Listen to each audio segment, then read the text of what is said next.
করায়, নাউযুবিল্লাহ। এটা জ্ঞানের কমতি, এটা জ্ঞানের সংকট। আপনি কথা বলেন কেন? অধিকাংশ মানুষ জাহালতের মধ্যে কখন পড়ে জানেন?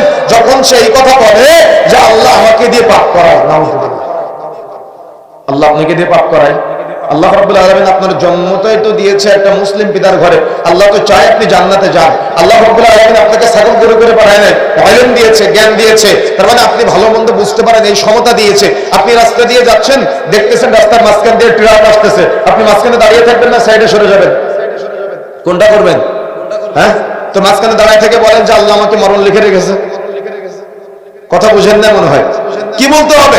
সাইডে সরে গিয়ে বলতে হবে আল্লাহ আমাকে বাঁচাইছে, তাই তো নাকি? কিন্তু আপনি যদি মাঝখানে দাঁড়িয়ে থেকে বলেন যে আমার মৃত্যু লেখা আছে, তো ওটা আপনি নিজেরটা নিজে নিয়ে নিলেন। আপনি আল্লাহর উপরে কেন চাপালেন? আল্লাহ তো আপনাকে জ্ঞান দিয়েছে সরে যাওয়ার জন্য। কোনটা ভালো কোনটা মন্দ আল্লাহ আপনাকে ইলম দিয়েছে, জ্ঞান দিয়েছে। আপনি জ্ঞান দিয়ে চিন্তা করবেন। আপনি কেন এটা আরেকজনের উপরে চাপালেন? আপনি কেন এটা আল্লাহর উপরে চাপালেন? আল্লাহ আপনাকে জ্ঞান দিয়েছে, আপনি জ্ঞান অর্জন করেন নাই। আল্লাহ রাব্বুল আলামিন আপনাকে শুধুমাত্র তার ইবাদত করার জন্য পাঠিয়েছে, কিন্তু আপনি নামাজ পড়েন কিন্তু সুবহানাল্লাহ আল্লাহ শব্দের অর্থ বুঝেন না। দোষ আল্লাহ, দোষ কার? দোষ নিজের। তো নিজের দোষ আপনি আল্লাহর উপরে চাপালেন কেন? নিজের দোষ আপনি ইমাম সাহেবের উপরে চাপালেন কেন? আপনি তো জুমার দিন সকাল শেষে মসজিদে যান, ইমামের তো দোষ না, দোষ আপনার। আপনি চেষ্টা করেন নাই তাই, আপনি আপনার সন্তানকে পথ দেখান নাই তাই। আর যে দুই একটা বাচ্চা আমাদের সময় যে মসজিদে নামাজ পড়তে আসে, যদি মসজিদে এসে একটু কথা বলে, আমাদের সমাজের অতি সুফি কিছু মানুষ আছে যারা বাচ্চাদের মসজিদ থেকে বের করে দেয়। কি নাই আপনাদের এলাকায়?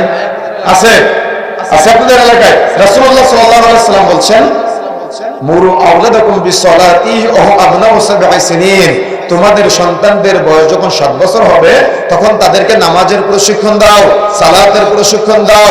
রাসূলুল্লাহ সাল্লাল্লাহু আলাইহি ওয়াসাল্লাম 7 বছর বয়সে নামাজের ইলম, সালাতের শিক্ষা সন্তানকে দিতে বলেছেন। কিন্তু দুঃখজনক হলো সত্য যে 7 বছর বয়সের একটা বাচ্চা মসজিদে এসে একটু কথা বললেই আমাদের সমাজের অতি পরহেজগার সাজা কিছু মানুষ, অতি আল্লাহওয়ালা সাজা কিছু মানুষ, এরা আসলে পরহেজগার না, এরা আসলে আল্লাহওয়ালা না। এদের ছেলেরা মক্খর, এদের ছেলেরা ঘুষখোর, এদের ছেলেরা ওই সিনেমা দেখে ঘুরে বেড়ায়, নামাজ পড়তে আসে না।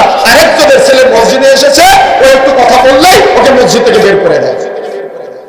অথচ আপনি মসজিদ নববীতে যান, সেখানে মুসল্লিরা সালাত আদায় করতেছে, লাখ লাখ মুসল্লি, বাচ্চারা দৌড়াদৌড়ি করে, কেউ কিছু বলে না।